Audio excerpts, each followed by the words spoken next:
Bertempat di aula kantor Kecamatan Dramaga, Musyam KNPI Kecamatan Dramaga digelar pada Senin sore. Kegiatan ini dilaksanakan dalam rangka pemilihan Ketua Pengurus Kecamatan KNPI Dramaga periode 2026 hingga 2029. Puluhan organisasi kepemudaan, organisasi kemasyarakatan, Karang Taruna, serta sayap partai politik turut hadir dan meramaikan jalannya musyawarah.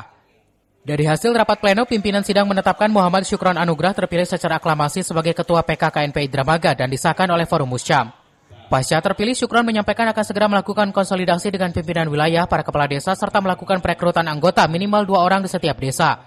Potensi kepemudaan di masing-masing desa akan dikembangkan sebagai program kerja PK KNPI Dramaga. Langkah pertama yang akan dimulai adalah konsolidasi kepada pemangku wilayah, baik kecamatan maupun tiap desa. Kita akan kolaborasi dengan tiap wilayah dan akan kita meminta setiap wilayah itu minimal 2 orang untuk bisa perwakilan ada di pengurusan KNPI. Karena apa?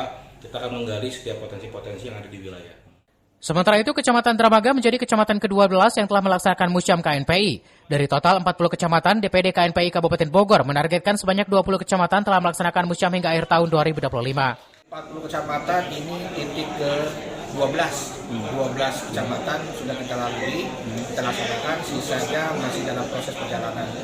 Insya Allah di Desember ini kita akan selesaikan setengahnya lebih, akan kita selesaikan sebelum menjelang akhir tahun. Harapannya sebagai program jangka panjang, Ketua terpilih PK KNPI Dramaga menargetkan pembangunan gedung KNPI di atas lahan milik pemerintah Kabupaten Bogor. Gedung tersebut diharapkan dapat menjadi pusat aktivitas dan konsolidasi kepemudaan di Kecamatan Dramaga. Dari Dramaga, Kabupaten Bogor,